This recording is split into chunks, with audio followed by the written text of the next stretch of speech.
cómo apareció tu vocación artística? Yo creo que fue apareciendo muy lentamente conforme iba creciendo. De niño recuerdo que sí me gustaba dibujar y dibujaba yo mujeres en bikini y dibujaba también porteros de fútbol haciendo unas paradas sensacionales, ¿no? Y iba yo a una escuela católica y un día vieron mis dibujos de las mujeres en bikini, llamaron a mis papás y ya dejé de dibujar. Yo me enojé, no entendía, me enojé y nunca más pude dibujar. Y en el fondo me hubiera gustado pintar. Y yo creo que me enojé tanto que ni pude volver a dibujar, ni volví a pensar en ser pintor, ¿no? Luego en mi adolescencia, la familia de mi mamá vivía en Tlaxcala, tenía una prima ahí, actriz de un grupo de teatro de maestros, había festivales de teatro de maestros organizados por los maestros, y ahí era yo el chaperón de mi prima para los ensayos en las vacaciones grandes de diciembre, y nos presentábamos en el Teatro Xicoténcatl, diferentes grupos. Y ahí empecé, ahí no era yo actor, estaba yo en la producción ayudándole al gran pintor Desiderio Xochitiotzin, que es quien pintó los murales de la catedral, quien también pintó otros murales en una capilla que es el Pocito y en diferentes lados, ¿no? Él era un maestro muy reconocido como pintor y un ciudadano muy querido y odiado al mismo tiempo, porque iba con su mujer a la cantina, era la única mujer que entraba a las cantinas, ella vestida totalmente como indígena tlaxcalteca y él muy parecido a Diego Rivera, ¿no? En mi casa había pocos libros y había bastantes libros de poesía, no sé por qué, y empecé a leer poesía y me gustaba. En la secundaria tuve un maestro que era poeta de español y vamos a jugar frontón con él y con otro maestro de español que se llamaba ni más ni menos que José Moreno de Alba, que ha sido el gran lingüista del siglo XX, y otro maestro, Toño Alcalá. Después vino el 68, yo estaba en la prepa 4, yo no sabía qué quería hacer, a qué me quería dedicar, crisis, angustia, todo eso, y a darle la vuelta, a buscar, ¿no? Reprobé año en la prepa que queda, y fui a dar una escuela en la colonia Roma, la Antonio Caso, que dirigía Néstor López Aldeco, que era maestro de teatro en la facultad, y ahí estaba Cleómenes Estamateades, daba actividades estéticas, y entonces Néstor estaba dirigiendo por ahí ya el final de la prepa para mí, estaba dirigiendo una pastorela, y dije, pues yo en qué ayudo, mi experiencia de Tlaxcala iba a ayudar en la producción, ¿no? Y ya me mandó con Cleómenes, y estuve ayudando a Cleómenes, hicimos la pastorela ahí en el Hotel de Cortés, frente a la Alameda, en Avenida Hidalgo, y a Cleómenes lo llamaron al taller coreográfico de director técnico, y me invitó para ser su asistente, y ya llegué ahí al Teatro de Arquitectura, al Carlos Lazo, en la UNAM, y ahí encontré mi vocación, ¿no? Tuve la suerte de encontrar la vocación y de convertirme en lo que me he convertido ahora, ¿no? En escenógrafo, diseñador de iluminación, y fue así como encontré la vocación, ¿no? En realidad no se manifestó tan claramente como me hubiera gustado, ¿no? Me hubiera hecho más fácil la vida, ¿no? ¿Por qué el teatro? No, yo creo que por el accidente que llegué, porque como te decía, mi vocación era de pintor que olvidé. Curiosamente, cuando empecé a hacer escenografía, Y yo me trababa con el dibujo y sigo trabado, ¿no? Me acordé de esa historia y dije, y me di cuenta que me enojé y el más castigado fui yo. Y el teatro me ha apasionado muchísimo, muchísimo. Esta relación con diferentes artistas, ese ser testigo de esos procesos artísticos, me ha apasionado mucho y me ha hecho un hombre muy feliz, ¿no? ¿Cuál es tu formación? Pues fue de autodidacta, básicamente, ¿no? Yo empecé, cuando fui con Cleómenes, como era el recién llegado, me tocaba trapear el piso, cortar micas, subir y bajar varas, lavar vestuario, llevar utilería de un lado a otro lado. Entonces así fue aprendiendo el teatro, ¿no? Desde aprender a que un clavo de media pulgada lo apuntabas y lo tenías que meter de un martillazo, ¿no? Y ahí aprendí también, empecé a echar a perder obras iluminando sin saber, aventándome nada más porque sí. Y hasta 1974 me fui a una gira en Europa con el Ballet Nacional de México, que para mí fue fundamental porque ahí sentí que debería haber algún tipo de literatura para aprender a iluminar. Y ahí en España me compré un libro que se llama Técnicas Modernas del Teatro de 1935. Y tenía una parte de iluminación que enseñaban un método de Stanley McCandless. Y con el lenguaje coloquial del teatro, pero en argentino, ¿no? Y empecé a hacer bien las cosas, a encontrar la imagen que tenía en la cabeza o la imagen que me daba la obra, ¿no?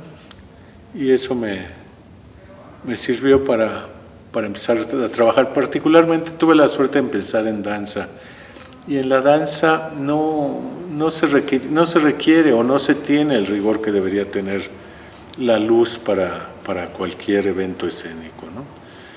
Porque no es tan riguroso para ver la cara del actor, a donde va enfocada toda la luz, ¿no? A la expresión que tiene la cara.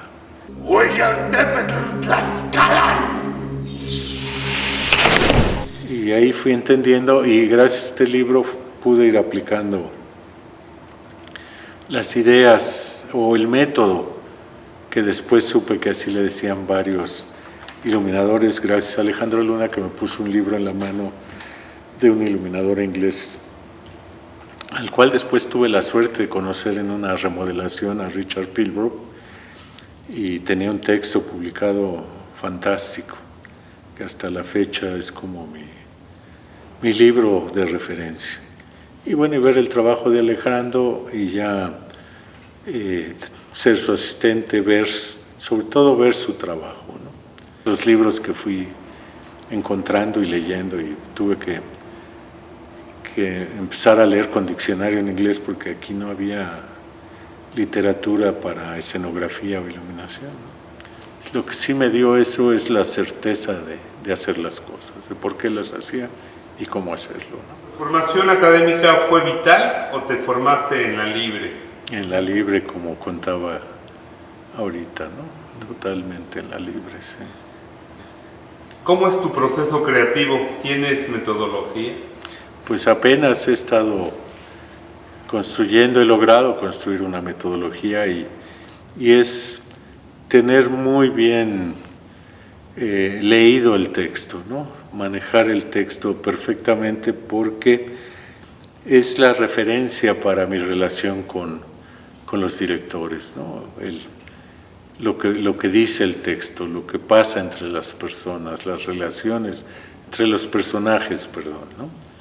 Y parto el texto y con esa mirada que decía Alejandro, que es como director, ¿no? Que como codirector. Yo le llamo más como en términos de puesta en escena, ¿no? Me gusta más, o desde ahí lo veo, ¿no? Desde la primera lectura y estar investigando, descubriendo. Y hay obras que leo 50, 60 veces y las puedo recordar de memoria, ¿no? Cuando estoy sentado en la mesa diseñando, cuando estoy en una discusión con el director, acudo al texto para no acabar peleados, ¿no? ¿Qué haces para detonar tus decisiones artísticas? Pues trabajo mucho en la lectura, ¿no? Hasta lograr sintetizar la obra en un párrafo, poder decir de qué trata el tema, es básicamente la lectura, ¿no?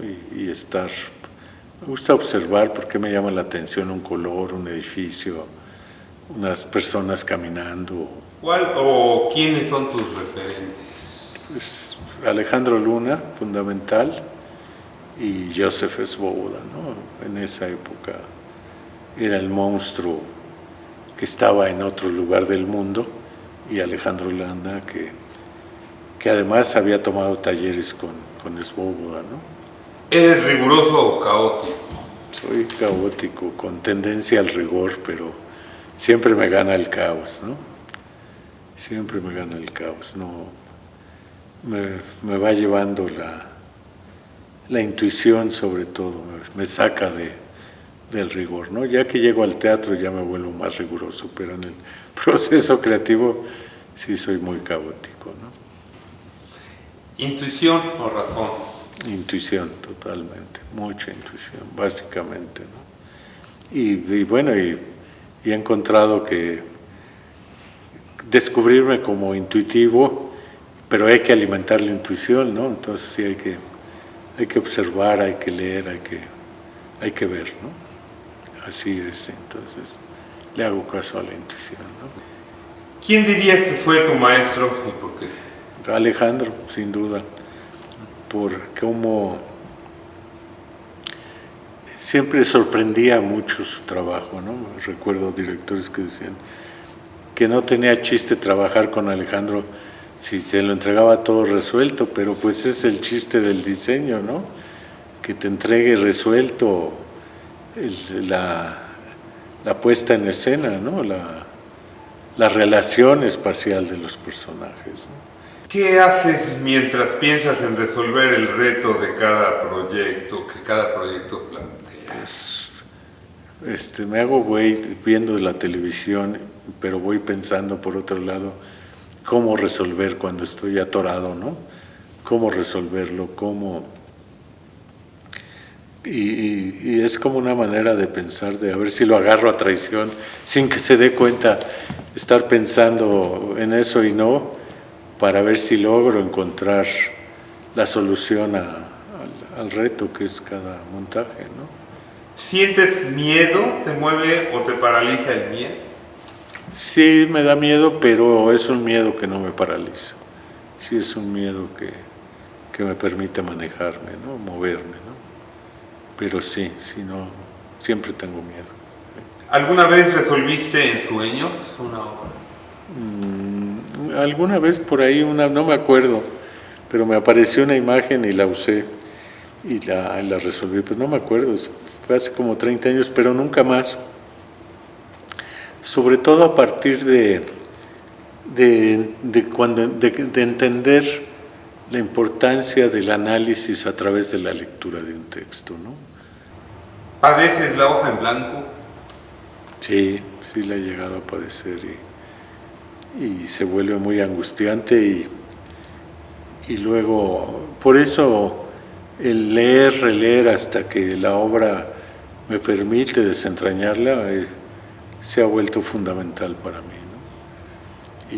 Y no las desentraño a la primera o a la segunda, ¿no? Sí, tengo que releerlas bastante y voy subrayando lo que me gusta, voy subrayando la información que creo que me sirve. ¿Qué se necesita para ejercer el liderazgo en un arte colectivo? Yo creo que sobre todo saber qué estás haciendo, cómo transmites eso que estás haciendo y siempre tener la respuesta a cualquier pregunta, ¿no? A cualquier por qué que te hagan, ¿no? Siempre tener la respuesta, eso te da la autoridad para mover a los técnicos también, ¿no? No solo a los actores, a los técnicos, ¿no? por qué va ese aparato ya cuando lo ven montado ahí. Y no me gusta llegar y casi no, y equivocarme, decir, ay, ahí no iba porque quiere decir que no hice la tarea, ¿no? Uno llega con un plano de iluminación, por eso se llama plano, porque lo planeas y sabes perfectamente para qué sirve cada aparato y qué función tiene, ¿no? ¿Qué hace que un artista sea bueno para ti? Cuando me mueve algo que me hace muy feliz, ¿no? Cuando me toca y me mueve. Eso me dice que hay un artista ahí, ¿no? ¿Crees en los accidentes artísticos? Sí, se me ha caído alguna pieza de una maqueta y resulta que veo mejor las cosas, ¿no? O algún color que de pronto se me aparece ahí, digo, este es el color que debo usar. Pero sí, por supuesto, creo en los accidentes. Sí. De no ser lo que eres, ¿qué te hubiera gustado ser? Pintor. ¿Es necesario el arte? Yo creo que sí. Yo creo que sí, porque nos da experiencia de vida. Esa transformación de la que hablaba me parece importante, ¿no? En la vida, ¿no? Que veas un edificio, veas un cuadro, veas una obra de teatro, leas una novela, una película, una escultura y te cambie, ¿no? Y te muestre otra parte tuya que no conoces, ¿no? ¿Para qué sirve el teatro? Yo creo que para mí el teatro es el arte del hombre, por eso dudo que algún día se acabe. Es una manera de hablar de nosotros, de aprender de nosotros y que nos puede cambiar, ¿no? Por eso me parece necesario, cada vez más, ¿no? En la actualidad, ¿qué pasa con el teatro? Pues pasa con el teatro que todo el mundo quiere hacer teatro barato y el teatro no es barato. Entonces ya no hay publicidad, no le pagan bien a nadie que se dedique al teatro, actores, técnicos, diseñadores, directores, ¿no? Y que no hay una incomprensión total sobre la necesidad de que la gente asista a ver obras de arte, ¿no? El teatro de arte principalmente, que es donde yo creo que están las experiencias más importantes, ¿no? Para los seres humanos. Oye, y a un chavo que quisiera hacer teatro hoy en día, ¿qué le dirías? Que lo pensara muy bien, ¿no? Y el por qué.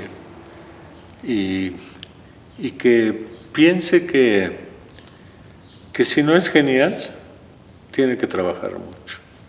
Y tiene que ver mucho, tiene que leer mucho. Pues si no, ¿cómo tomas decisiones artísticas si no sabes, no?